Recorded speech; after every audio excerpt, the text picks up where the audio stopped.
Hello everyone, welcome to the channel. तो इस video में हम लोग सॉल्व करेंगे SCU 2018 MSc एंट्रेंस केमिस्ट्री के क्वेश्चन पेपर को। तो इसमें मैंने ऑलरेडी जो है 1 से लेकर के 50 तक के क्वेश्चन को सॉल्व कराया है आपको। और इसमें से मैंने बहुत सारे रैंडमली क्वेश्चन लिए हुए थे, तो जो क्वेश्चन आपके बच गए हैं उनको मैं ये वीडियो में सॉल्व करा के कंप्लीट करा देता हूँ। तो चलिए, पहला क्वेश्चन है कि rate of effusion of oxygen दिया है आपको इतना at 300 Kelvin and 1 atm pressure. Under the same condition, the rate of diffusion of hydrogen आपको बताना है। तो देखो, जो रेट ऑफ इफ्यूजन होता है ये डायरेक्टली प्रोपोर्शनल होता है किसके, VRMS के, राइट। तो RMS के प्रोपोर्शनल होता है और VRMS क्या होता है, √3RT/m होता है, ठीक है। अब देखो यहाँ बोला है कि टेम्परेचर कांस्टेंट है, प्रेशर कांस्टेंट है। तो यहाँ दो टर्म है, एक है R एक है T। तो अगर T को कांस्टेंट कर दो, R को कांस्टेंट कर दो, तो 3 ऑलरेडी कांस्टेंट है, ठीक है। तो रेट आपका जो है ये एक तरीके से डायरेक्टली इनवर्सली प्रोपोर्शनल हो गया 1/√m के। अब मान लेता हूं मैं पहला ऑक्सीजन का rate of oxygen is equal to molecular weight of oxygen. दूसरा मैं मान ले रहा हूँ rate of hydrogen is inversely proportional to 1/√m mass of H2, ठीक है। अब मैं अगर यहाँ पर रेट ऑफ H2 अपॉन में रेट ऑफ O2 अगर निकालता हूँ तो ये क्या होगा, रेट ऑफ H2 मतलब 1/√मास ऑफ H2, ठीक है। और ऑक्सीजन क्या होगा, 1/√MO2। तो ये आपका √MO2 ऊपर आ जाएगा। तो अब देखो सिंपल यहाँ पर आपको R ऑफ H2 अपॉन में R ऑफ O2, देखो मास है ऑक्सीजन का मास होता है 16, तो O2 मॉलिक्यूल है तो यहाँ हो जाएगा √32, ठीक है। हाइड्रोजन का 2 हो जाएगा, तो 2/32 16 आएगा, 16 का रूट बाहर लोगे तो 4 आएगा। अब 4 into rate of oxygen 1 ml है, तो 1 से मल्टीप्लाई कर दोगे तो रेट ऑफ हाइड्रोजन जो है वो 4 आएगा। तो इसका करेक्ट आंसर आपका 4 होगा, ठीक है। अब अगले क्वेश्चन में चलते हैं हम लोग कि यहाँ पर पूछ रहा है कि stereo chemical change at the reaction centre in the following ring opening reaction. तो देखो ये आपका एक तरीके से यहाँ पर रिंग ओपनिंग रिएक्शन है। तो हो क्या रहा है कि सिंपल ये आपका ग्रुप यहाँ से यहाँ माइग्रेट कर रहा है, ठीक है। यहाँ H है, यहाँ R है, ये माइग्रेट कर रहा है। और यहाँ पर आपका जो है ये C+O बचेगा और यहाँ पर ग्रुप आ रहा है आपका। देखो ये जैसे इधर माइग्रेट करेगा ये बॉन्ड क्या होगा, ओपन होगा, राइट। और यहाँ पर यहाँ H2O अटैच हो जाएगा, ठीक है। तो एक तरीके से देखो इधर वाला पार्ट जो है एसिड बन जाएगा, हाँ। और ये आपका जो है पार्ट एस्टर रहेगा, तो ये बन रहा है।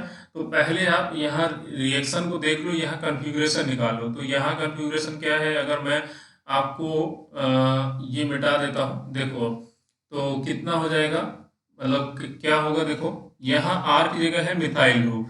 तो सबसे ज्यादा अगर प्रायोरिटी देखा जाए तो इस ग्रुप का होगा, ठीक है। तो अगर 1 इसकी प्रायोरिटी हो गई, इसके बाद 2 पे देखो यहाँ पे कार्बन लगा है, यहाँ एक हाइड्रोजन है एक कार्बन जुड़ा है, जबकि यहाँ पे केवल मिथाइल है, तो सेकेंड इसकी प्रायोरिटी हो जाएगी।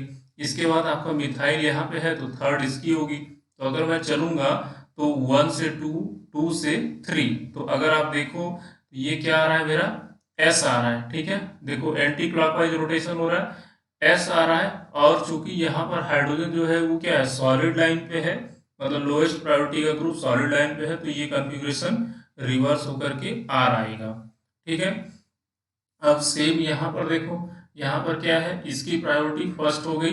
अब यहाँ पर मिथाइल ग्रुप है R की जगह पे, ठीक है। तो इसका क्या हो जाएगा, प्रायोरिटी सेकंड हो जाएगा, ठीक है। और इसका क्या होगा, थर्ड हो जाएगा। तो अब देखो यहाँ से अगर आप 1 2 3 जाते हो तो 1 से 2, 2 से 3, ठीक है। तो ये R आ रहा है, ठीक है। तो R का क्या होगा, S हो जाएगा, समझ रहे हो। तो ये R से S हो जा रहा है, मतलब ये क्या है, एक तरीके से इन्वर्जन है, ठीक है। R यहाँ पे है, यहाँ पे S आ रहा है, तो ये A ऑप्शन इसका करेक्ट हो जाएगा। इसके बाद देखो the decreasing order of boiling point of the following compounds. तो आपको कंपेयर करना है, यहाँ पर नॉर्मल एल्केन है, यहाँ पर अल्कोहल है, यहाँ एमीन है, यहाँ पर नाइट्रोजन लगा है। तो देखो एल्कोहल का जो हाइड्रोजन बॉन्डिंग होता है वो स्ट्रॉन्गर होता है कंपेयर टू एमीन। सो आपका एल्कोहल का जो बॉइलिंग पॉइंट होगा वो ज़्यादा होगा, क्योंकि हाइड्रोजन बॉन्ड को तोड़ने के लिए ज़्यादा एनर्जी चाहिए। तो सिंपल आपका 3 सबसे ज़्यादा होगा, इसके बाद आपका 2 होगा, ठीक है। देन आपको इसमें और इसमें कंफ्यूजन होगा, तो नाइट्रोजन का जो बॉन्ड होगा ये थोड़ा स्ट्रॉन्गर होगा कंपेयर टू कार्बन से, मतलब नाइट्रोजन जो है यहाँ पर पोलरिटी जनरेट कर सकता है, हाइड्रोजन बॉन्ड की पॉसिबिलिटी है, वीक हाइड्रोजन बॉन्ड होगा, लेकिन यहाँ पे बिल्कुल नहीं है। तो इसलिए फर्स्ट का ज़्यादा होगा, इसके बाद देन आपका फोर्थ होगा। तो ये ऑप्शन देख लो आप, 3 2 1 4, तो ये सी ऑप्शन इसका करेक्ट है, ठीक है। इसके बाद अगर मैं बात करूं, ozonolysis of a given molecule takes provide the product Y and acetone, ठीक है।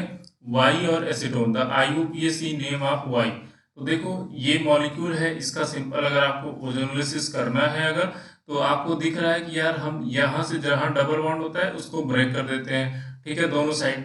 तो एक तरफ तो आपको यहाँ एसीटोन मिल रहा है CH3CHO, दूसरी तरफ यहाँ पे क्या मिलेगा, CHO मिल जाएगा। तो बस इसका ही नाम आपको बता देना है। तो ये देखो ये आपका मेथाइल ग्रुप है, ठीक है, और यहाँ पर आपका C डबल बॉन्ड OH हो जाएगा। तो 1 2 3 4 5। तो देखो अब यहाँ पर 5 हाइड्रोक्सी 3 मिथाइल पेंटेनल है, लेकिन यहाँ पर इसका कॉन्फ़िगरेशन आपको बताना होगा। तो यहाँ डॉटेड लाइन पर है हाइड्रोजन, देख लो। अब देखो आप काउंट करो तो किसकी प्रायोरिटी ज़्यादा होगी। अगर मैं यहाँ बात करूँ तो देखो यहाँ से पहले कार्बन जुड़ा है, यहाँ से भी कार्बन जुड़ा है, इसके बाद इस कार्बन से यहाँ पर कार्बन जुड़ा है, तो यहाँ पर भी कार्बन जुड़ा है, इसके बाद ऑक्सीजन है यहाँ पर भी ऑक्सीजन है। लेकिन ये डबल बॉन्ड है, तो यहाँ इस तरीके से ब्रेंड करते हैं कि जैसे जो डबल बॉन्ड होता है ना, तो जैसे ये जो कार्बन है ये इस पे चला जाएगा, और यहाँ पर एक ऑक्सीजन, ये सपोज कर सकते हैं हम। तो देखो यहाँ पर एक ऑक्सीजन है, यहाँ पर ऑक्सीजन है, तो इसकी प्रायोरिटी ज़्यादा होगी। तो इधर वाले को 1 दे दो, इधर वाले को 2 दे दो, मिथाइल को आप 3 दे दो। तो अगर चलोगे तो 1 2 और 3, ये आ रहा है आपका, क्या आ रहा है, आर कन्फिग्रेशन, तो आर होगा इसका, ठीक है। तो आर 5 हाइड्रोक्सी 3 मिथाइल और पेंटेनॉल, तो आपका सी ऑप्शन इसका करेक्ट है, क्योंकि यहाँ पेंटेनॉल दिया है, ये दिया है, तो ये दोनों नहीं होंगे, या तो ये हो सकता है या ये। तो आर कन्फिग्रेशन आ रहा है, तो सी करेक्ट होगा। अगला क्वेश्चन देखो, most stable confirmation of 1R 3R 1 isopropyl 3 methyl cyclohexane. देखो इस टाइप के जब भी स्ट्रक्चर आपको दिए हों तो उनमें सिंपल आप क्या करो, अगर आपको यहाँ नहीं समझ में आ रहा है तो एक चीज आप देख लो कि जो एक्सियल होता है, ठीक है, एक्सियल होगा, एक्सियल मतलब वो है सॉलिड लाइन पे, ठीक है, सॉलिड लाइन पे है वो, ठीक। तो वो है सॉलिड लाइन पे, और जो इक्विटोरियल है, इक्विटोरियल है वो है वेज लाइन, डैश लाइन पे, ठीक है। तो डैश लाइन पे है वो, मतलब डॉटेड लाइन पे है, और ये है आपका सॉलिड लाइन पे, ठीक। अब यहाँ से देखते हैं हम, देखो सबसे पहले हमको प्रायोरिटी चेक करना होगा। तो आप इसको ऐसे भी बना सकते हो, जैसे ये आप साइक्लोहेक्सेन बना लो, ठीक है। अब यहाँ पर मान लो जैसे इसको मैं 1 दे रहा हूँ, तो 1 2 3, ठीक है, तो 1 मैं इसको दे रहा हूँ, 1 पे ये देखो एक्सियल पे मेरा हाइड्रोजन है, तो हाइड्रोजन हो जाएगा मेरा सॉलिड लाइन पे, ठीक है। ऐसे इक्वेटोरियल पे हो जाएगा मेरा आइसोप्रोपाइल ग्रुप। इसके बाद 1 2 3 वाले पोजीशन पे है मिथाइल, मिथाइल है एक्सियल पे, ठीक है, और हाइड्रोजन क्या है, इक्वेटोरियल पे है। अब यहाँ पर देखो आपको नंबरिंग करना है कि प्रायोरिटी ऑर्डर देना है। तो देखो सबसे पहले यहाँ पे क्या है, एक कार्बन से 2 कार्बन लगे हैं, तो इसकी प्रायोरिटी अगर देखोगे तो फर्स्ट हो जाएगी, ठीक। तो यहाँ पे फर्स्ट हो गया। इसके बाद देखो इधर जो है, यहाँ से इसको ऐसे मान लो, ठीक है, कि यहाँ से यहाँ तक जो है सिमेट्रिकल है। तो इधर देखो केवल इतना ग्रुप जुड़ा है, जबकि इधर ये ग्रुप जुड़ा है, ठीक है, ये वाला जुड़ा है, और इधर केवल 2 मिथाइल है, तो इसका प्रायोरिटी ज़्यादा होगा, ठीक है। तो अब मैं आपको बता देता हूँ सिंपल कि इसका देखो, तो ये हो जाएगा सेकंड, ये हो जाएगा थर्ड। तो अगर आप चलो 1 से 2 जाओ, 2 से 3 जाओ, ठीक है, तो ये क्या मिल रहा है आपको, क्या मिल रहा है, S मिल रहा है, ठीक है। तो S मिलेगा तो ये क्या होगा, हाइड्रोजन जो है सॉलिड लाइन पे है, तो ये आएगा R, ठीक है। अब यहाँ से भी देख लो, जैसे इसको मैंने 1 प्रायोरिटी दिया, और यहाँ से मैं सेम ऐसे देख लूंगा, तो इसको मैं सेकंड प्रायोरिटी दूंगा, इसको मैं थर्ड दूंगा। अब देखो मैं 1 से चलूंगा, ठीक है, तो 1 से चलूंगा तो 2 आएगा, 2 से चलूंगा तो 3 आएगा, तो S आ रहा है। ठीक है, तो S आ रहा है सिंपल। तो यहाँ सॉलिड लाइन पे क्या है, हाइड्रोजन है, तो लोएस्ट प्रायोरिटी का ग्रुप सॉलिड पे नहीं हो सकता है, तो ये R आ जाएगा, रिवर्स कर देंगे तो ये R हो गया। इसके बाद देखो यहाँ पर मिथाइल है, CH3 है, तो जस्ट इसको भी निकाल लो। ठीक, तो मिथाइल से इधर वाला जो है ये मतलब ये वाला यहाँ से ऐसे डाल दो, सिमेट्रिकल डालना। ठीक है, तो यहाँ ये आइडेंटिफाई करने के लिए बता रहा हूँ। तो ये वाला ग्रुप हो गया 1 पोजीशन पे, और इधर वाला हो गया आपका सेकंड पे, मिथाइल हो गया आपका थर्ड पे। तो अगर 1 से 2 जाओ, 2 से 3 जाओ, तो ये क्या आ रहा है, आर आ रहा है, और लोएस्ट ग्रुप का प्रायोरिटी जो है वो हाइड्रोजन है, तो यहाँ पर फोर्थ पे ही है, तो ये आर आएगा। ठीक है, तो दोनों आर आ रहे हैं, तो यही बोला था 1R 3R, तो पहले कॉन्फ़िगरेशन में है। जब दूसरा आप निकालोगे तो यहाँ पर भी आर आर है। ठीक है, दोनों आर है, ये भी है आर है, लेकिन यहाँ जो बल्कि ग्रुप है ये एक्सियल पोजीशन पे है, तो यहाँ पूछा मोस्ट स्टेबल कन्फर्मेशन, तो यहाँ पर ए ऑप्शन इसका करेक्ट होगा, क्योंकि यहाँ आइसोप्रोपाइल ग्रुप इक्वेटोरियल पे है। तो जितना ज़्यादा बल्कि ग्रुप होता है वो इक्वेटोरियल पे होगा, तो स्टेबल होगा। ठीक है, तो आपका ए ऑप्शन इसका करेक्ट होगा। In the non-aqueous solvent BrF3, the nature of SbF5। तो ये देखो कैसे डिसाइड करते हैं, मतलब ये नॉन एक्वस सॉल्वेंट जो होता है BrF3, ठीक है, इसका पहले डिसोसिएशन करेंगे दो मॉलिक्यूल का, तो ये आपको बनेगा एक BrF2 प्लस और दूसरा होगा BrF4 minus, right.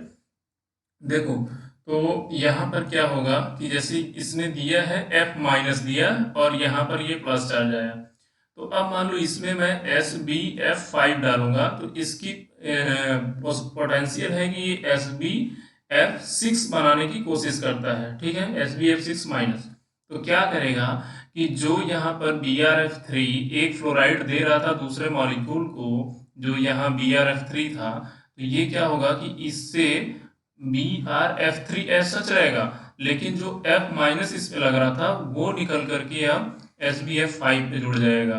That means कि आपका BrF3 फिर से प्रेजेंट रहेगा।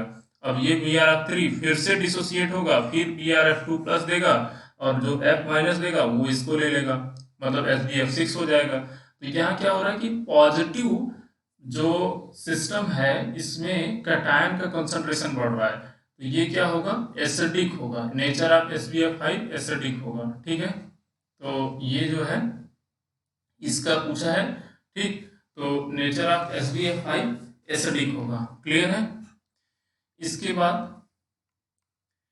देखो the product obtained in the following reaction, तो ये फॉलोइंग रिएक्शन है, इसमें सिंपल ये एजाइड आयन है, यहाँ से आपको प्रोडक्ट बनाना है, तो आपका आंसर क्या होगा।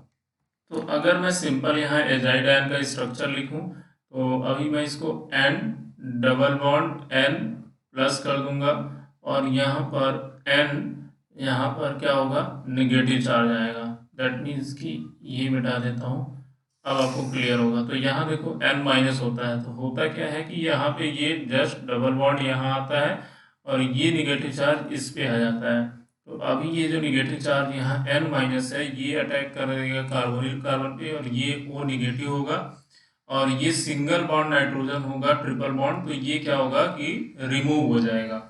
तो अब देखो ये जो बनेगा आपका ये 5 मेंबर्ड ही बनेगा। देखो यहाँ पे बन गया। अब सपोज मेरा मान लो यहाँ से मैं जोड़ रहा हूँ 1 2 3 4, और यहाँ पर हो गया 1 2 3 4 5 6, तो ये मेरा आया नाइट्रोजन यहाँ पर। ठीक है, नाइट्रोजन से यही अटैच हुआ है, ये ग्रुप अटैच हुआ है, तो ये O माइनस हो जाएगा। ठीक है, और ये आपका SH है। ठीक, तो ये ग्रुप N2 हमने निकाल दिया, N2 इस प्रोसेस में निकल गया यहाँ से। अब यहाँ क्या है, फ्लोरो CF3COH, तो ये क्या करेगा, H प्लस दे देगा, तो ये यहाँ पर बन जाएगा आपका H। ठीक है, अब इसके बाद क्या होगा कि ये सिस्टम यहाँ पर स्टेबलाइज नहीं हुआ, एसीटेट आयन जो है वो स्ट्रॉन्ग बेस हो जाता है, CH3CO माइनस, सॉरी CF3COH है, तो ये क्या करेगा, ये प्रोटॉन को अब्स्ट्रैक्ट करेगा यहाँ पर जो प्रोटॉन है, और इसको क्या करेगा, डबल बॉन्ड बनाएगा, ये OH रिमूव हो जाएगा। ठीक, तो ये यहाँ से डबल बॉन्ड बना देगा और आपका 6 मेंबर्ड NH ग्रुप बन जाएगा। तो जो आपका करेक्ट आंसर होगा वो सी होगा। देखो यहाँ पर बी भी हो सकता है कि भाई बी क्यों नहीं हुआ, तो यहाँ एसिटेट आयन जो है स्ट्रॉन्ग बेस है, ठीक, तो यहाँ से ये प्रोटॉन अब्स्ट्रैक्ट करेगा और ये आपको एल्कीन बना के देगा प्रोडक्ट, राइट। तो ये 39 का आपका सी है।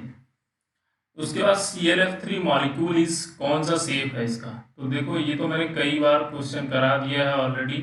ClF3 जो है ये हमेशा टी शेप होता है क्योंकि इसके पास लोन पेयर ऑफ इलेक्ट्रॉन है, यहाँ पर भी लोन पेयर ऑफ इलेक्ट्रॉन है, तो ये 4 हो गए, ये 3 हो गए, तो हमेशा जो है मोर इलेक्ट्रोनिगेटिव एटम एक्सियल पे आते हैं, तो ये एक्सियल पे जाएंगे और इक्वेटोरियल पोजीशन ये होगा इसका, ठीक है। तो एक तरीके से देखा जाए तो ये टी शेप स्ट्रक्चर होगा इसका।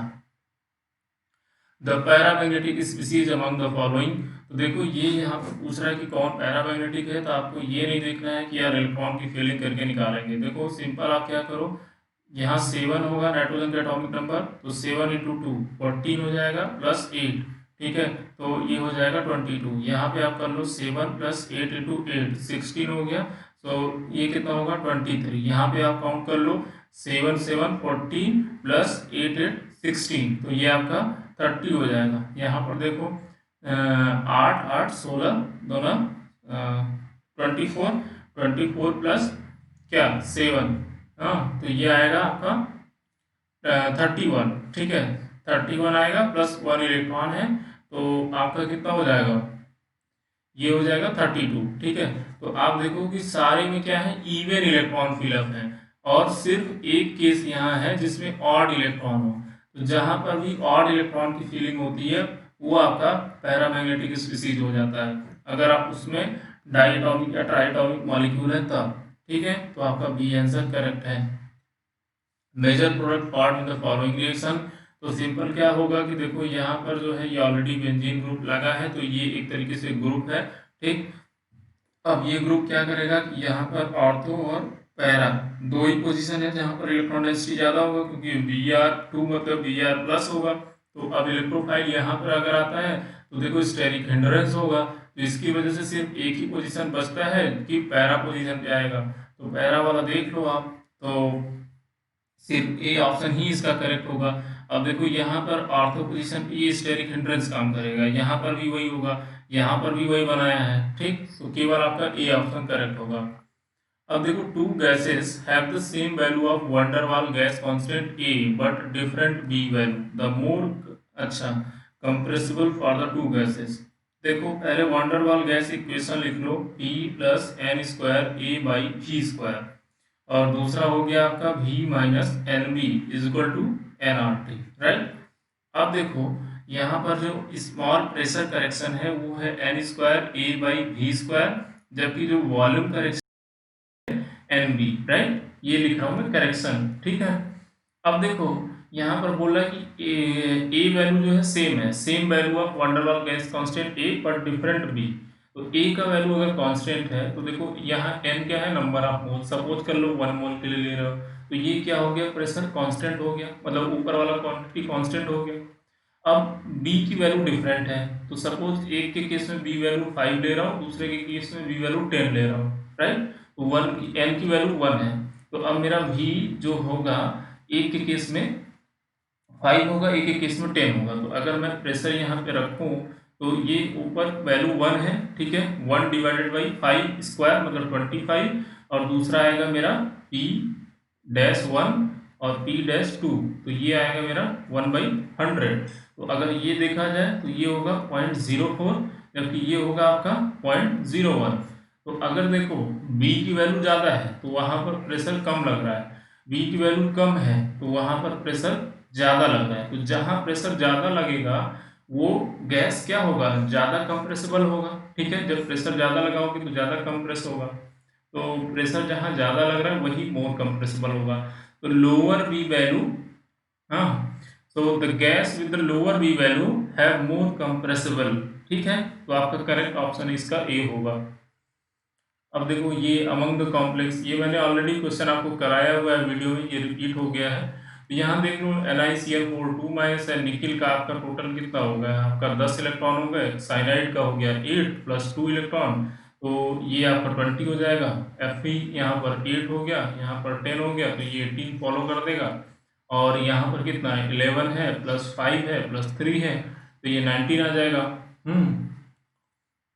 ये भी नहीं करेगा। तो प्लैटिनम का देख लो, निकिल पैलेडियम प्लैटिनम है, तो आपका सिंपल 10 इलेक्ट्रॉन प्लस यहाँ पर 6 हो गया प्लस 2 हो गया, तो ये करेगा। तो पहला, दूसरा और चौथा ऑप्शन इसका करेक्ट है। ठीक है, डी आंसर। पेनिसिलिन कंटेन, तो ये देखो भाई ड्रग का स्ट्रक्चर देख लेना, पेनिसिलिन का स्ट्रक्चर देख लेना।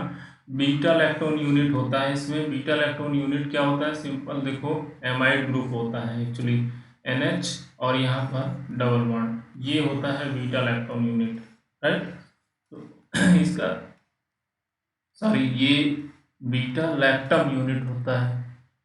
एक मिनट, मैंने बीटा लैक्टोन बोला ना, तो ये बीटा लैक्टोन नहीं, बीटा लैक्टम होता है। ठीक है, बीटा लैक्टम है करेक्ट आंसर, तो इसका बी आंसर करेक्ट है। ये बीटा लैक्टम है, बीटा लैक्टोन नहीं है, एमाइड होता है, बीटा लैक्टम होता है, तो करेक्ट आंसर बी है। ठीक है, एक बार जरूर इसका स्ट्रक्चर देख लीजिएगा आप लोग।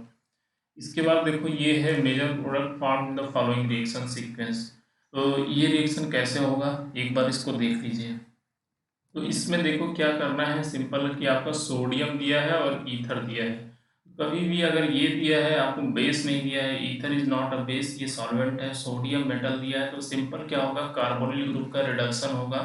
तो अगर मैं यहाँ पे ये डबल बॉन्ड O करके लिखूँ इसको OET, ठीक है, और यहाँ पर भी मैं डबल बॉन्ड O और ये OET लिख देता हूँ।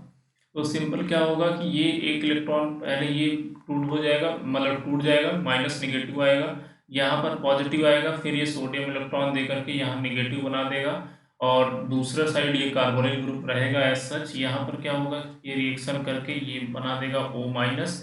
तो देखो ये 1 2 3 4 5 6 मेंबर रिंग बनेगी।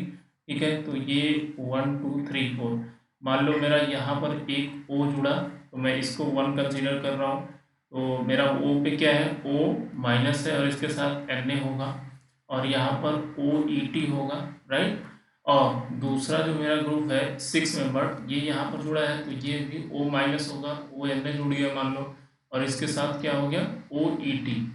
अब क्या होगा कि ये जो O माइनस है ये फिर से क्या होगा, कीटोन बनाएगा और ये ग्रुप निकल जाएगा।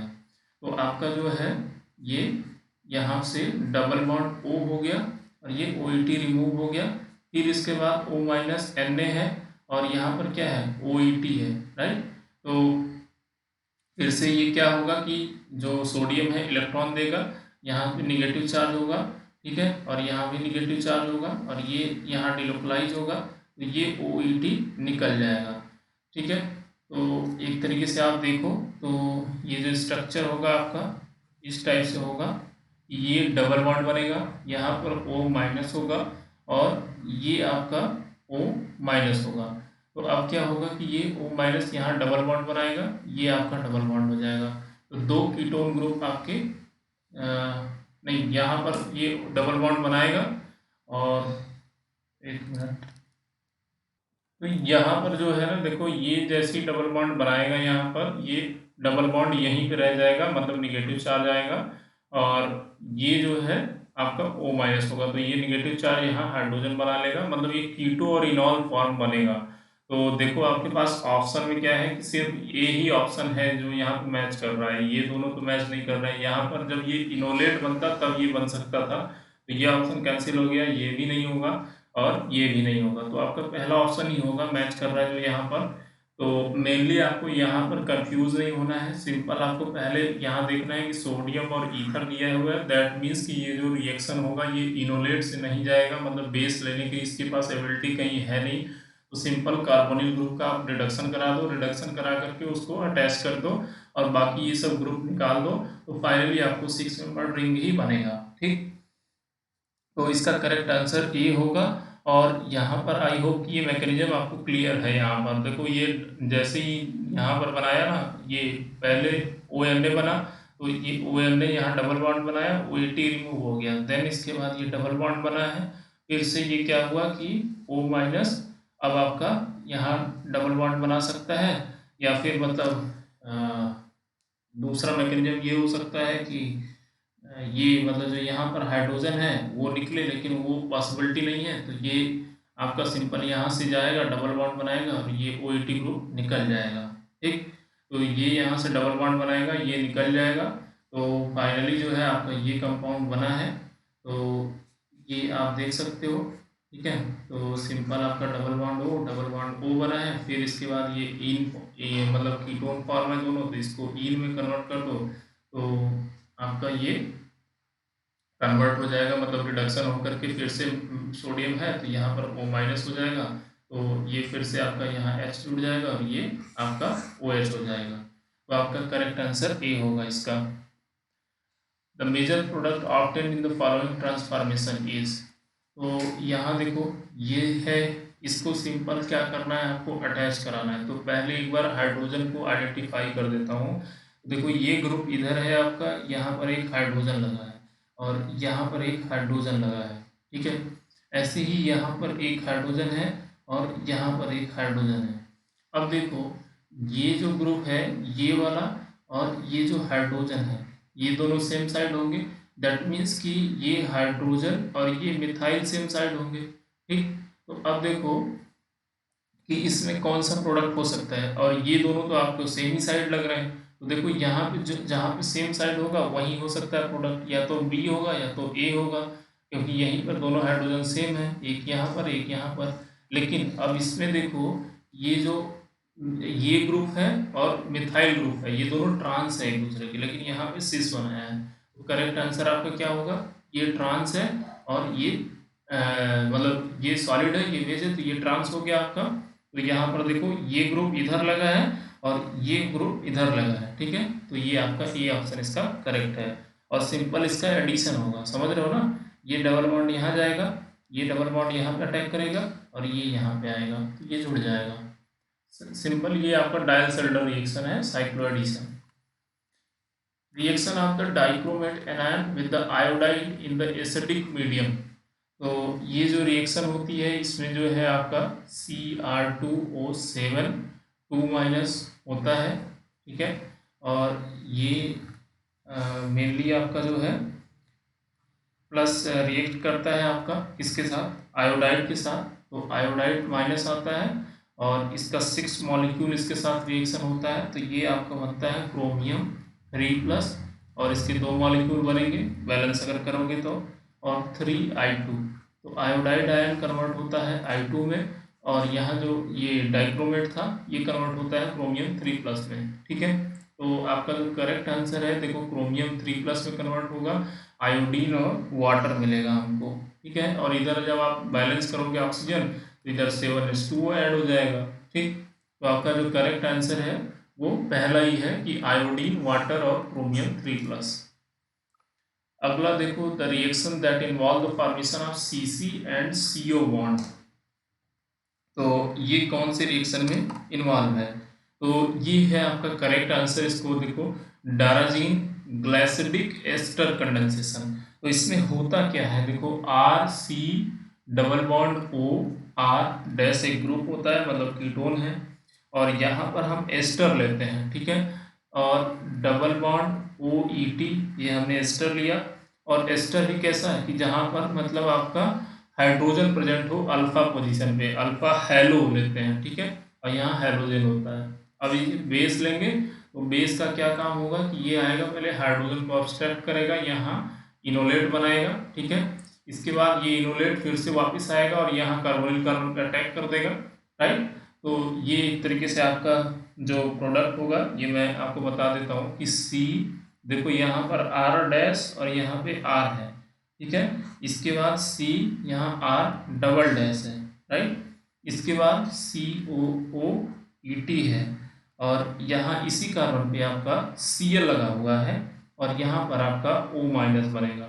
ठीक, अब ये O- क्या कर सकता है, फिर से यहाँ पे अटैक करेगा और ये Cl को निकाल देगा। तो ये जो अटैक होता है ना ये SN2 होता है प्रोसेस, ये जो अटैक मतलब यहाँ बैक साइड से अटैक करेगा, फ्रंट से रिमूव हो जाएगा। तो फाइनली ये देखो यहाँ पर C डबल बॉन्ड O भी बन रहा है और C डबल बॉन्ड C मतलब सिंगल बॉन्ड C भी बन रहा है। C सिंगल बॉन्ड C और C सिंगल बॉन्ड O दोनों बन रहा है। तो करेक्ट आंसर इसका बी है। अच्छा, अगला है कि आपको निकालना है एक कॉम्प्लेक्स फार्मूला दिया है M a2b2x2 is found to have no geometrical isomers. अच्छा, इसका ज्योमेट्रिकल आइसोमर्स नहीं होगा। ज्योमेट्रिकल मतलब होगा है सिस और ट्रांस। तो आप ये देखो कि इसके पास कितने लिगेंड है, टोटल 4 लिगेंड है।